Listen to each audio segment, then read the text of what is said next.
ऐसा है कि हमारा खरीफ सीज़न में आप जानते हैं कि पैडी हम लोगों का एक स्टेपल फूड है कश्मीर के बीच में, और तकरीबन 1,29,000 हेक्टेयर एरिया के ऊपर पैडी की ट्रांसप्लांटिंग जो है वो की जाती है। इस साल शुरुआत के दिनों में जब हमें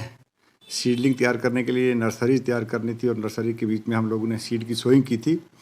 तो क्लाइमेटिक कंडीशन उस वक्त कुछ वैसी थी कि बहुत लगातार ज़्यादा बारिशें होगी और जिसकी वजह से कुछ खदशात जो थे फार्मर के लेवल पे भी थे और हमारे लेवल पे भी। लेकिन अल्लाह का शुक्र है कि क्लाइमेटिक कंडीशन बाद में ठीक होगी, हमारी जो नर्सरीज तैयार होगी। अगर किसी एक दो जगह से दिक्कत भी हम लोगों को आई कि लॉन्ग रन ये क्रॉप हमारी जो है ये सस्टेन कर पाए अच्छे तरीके से, तो टाइमली एक कंपेन स्टार्ट की गई जिसको हमने खरीफ कंपेन का नाम दिया। पैडी ट्रांसप्लांटिंग डे मनाया गया। उस पैडी ट्रांसप्लांटिंग के हवाले से, क्योंकि बेसिक ऑब्जेक्टिव ये था कि अगर ये 21 जून से पहले मैक्सिमम पैडी की ट्रांसप्लांटिंग हो जाती है तो क्रॉप को जो ग्रोथ और डेवलपमेंट के जो स्टेजेस हैं वो पूरे दिन मिल जाते हैं। तो इंशाल्लाह वही हुआ, और जो 5% से 6% के बीच में जो 21 जून के बाद हुई थी उसको भी हमने कोशिश की कि कंप्लीट कर लिया गया बाय 30 जून। और उसके बाद क्लाइमेटिक कंडीशंस वैसे रही कि चाहे रेनफॉल के लिहाज से हों चाहे टेम्परेचर के लिहाज से हों, तो क्रॉप का ग्रोथ एंड डेवलपमेंट बड़े स्मूथली चला, अच्छा काम हुआ। तो आज की डेट में मैं फ़ख्र से ये बात कहता हूँ कि पिछले सालों की मुनासबत से इस साल जो पैडी के हमने क्रॉप कास्ट लिए हैं, क्योंकि अभी हम सिर्फ ड्राई वेट तक पहुँचे हैं, अभी अब जब हम उसका वेट वेट करेंगे तो ड्राई वेट के ऊपर पिछले साल के आदाद शुमार से तकरीबन 5 से 7-10% जो है पैडी की प्रोडक्टिविटी जो है वो बढ़ी है। तो फाइनल आदाद शुमार इसी एरिया के लिहाज से हमारे पास कितनी आई,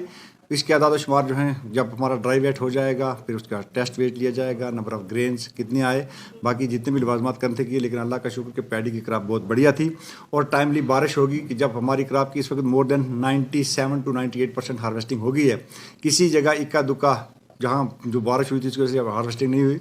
अगले 2-3 दिन के अंदर वो 1-2% भी कंप्लीट हो जाएगी। और पैडी की बम्पर क्रॉप, क्योंकि पिछले साल भी हम आपको दिखाएंगे जब हम MSP की बात करते हैं जो कि 2150 रुपये गवर्नमेंट ऑफ इंडिया की तरफ मौका दे, तो हमारा यहाँ का कश्मीरी चावल जो था वो 50 से 55 रुपये किलो के बीच में भी उसकी भी इतनी डिमांड थी वो बिकेगी। और हमारे फार्मर जो थे वो ज़्यादा से ज़्यादा साथ जुड़े और हमारे फार्मर की इनकम बढ़े। यही डिपार्टमेंट ऑफ एग्रीकल्चर का मुद्दा है, यही हमारा मकसद है। तो एग्रीकल्चर लैंड पे कई जगहों पे लैंड ये कंस्ट्रक्शन हुई, उसके लिए क्या ऐसा है कि डिपार्टमेंट ऑफ एग्रीकल्चर का काम है कि लोगों को अवेयरनेस देना।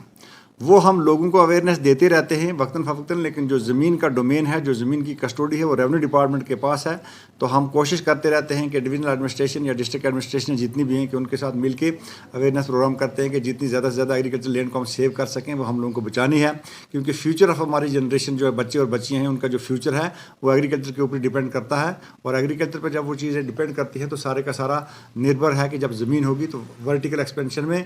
जाने से बेहतर यही रहेगा कि हॉरिजॉन्टल एक्सपेंशन में जितना ज़्यादा स्कोप है,